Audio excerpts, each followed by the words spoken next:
Hi, I'm Arthur and I'm a feature engineering manager here at Zama. Today I'm going to present to you the new CPU feature that we just released in TFHE-rs 0.8 and show you a bit how you can use this new feature to compute on arrays that have like several dimensions, or what is also known as tensors or ND arrays.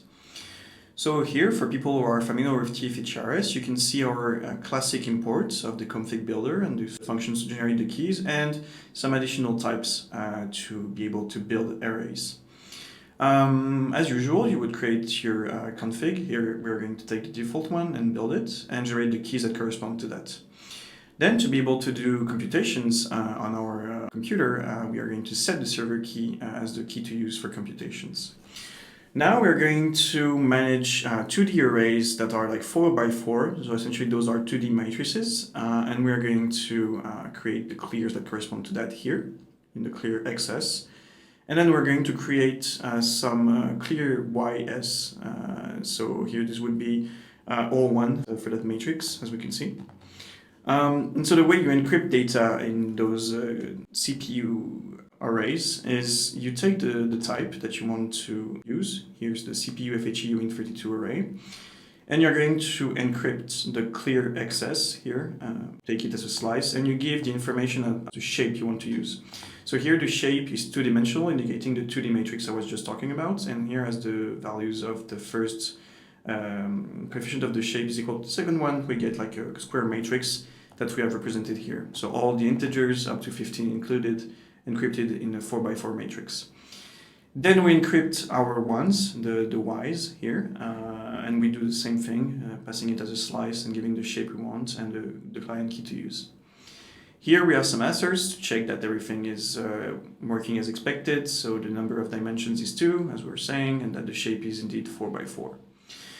Then here we can take a subslice. So the way we do that is by providing an array here containing the range for each axis that we want to use. So here, essentially, when you look at it, the 2 to 4 for excluded indicates we're going to take the 0, 1, 2 second row, and then from the second column until the end. And so we see that we have like the 10, 11, and 14, 15 that we expect here.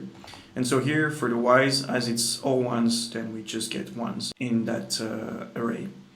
Here, same thing, we check the shapes are as expected, as we just subsliced, it needs to be smaller.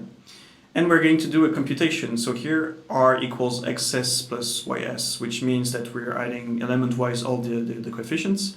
And so the result should be 11, 12, 15, 16 compared to the 10, 11, 14, 15. And if we decrypt that value as a vector, we can check that we get indeed the 11, 12, 15, 16 values that we were expecting. Then what we can do is also create a clear array to be able to do some computations with it as well. It doesn't need to be all encrypted. We can also add clear values, as we are used to in the rest of the high-level API. And so here, same thing. We're adding element-wise all the values from the clear array to R, and we're checking that we get the proper results. And so that's essentially it. It's really easy to use. And so let me just rerun that for you. I already compiled it, and we can see that it's fairly fast in that case because it's a relatively small array, and we have a very powerful computer.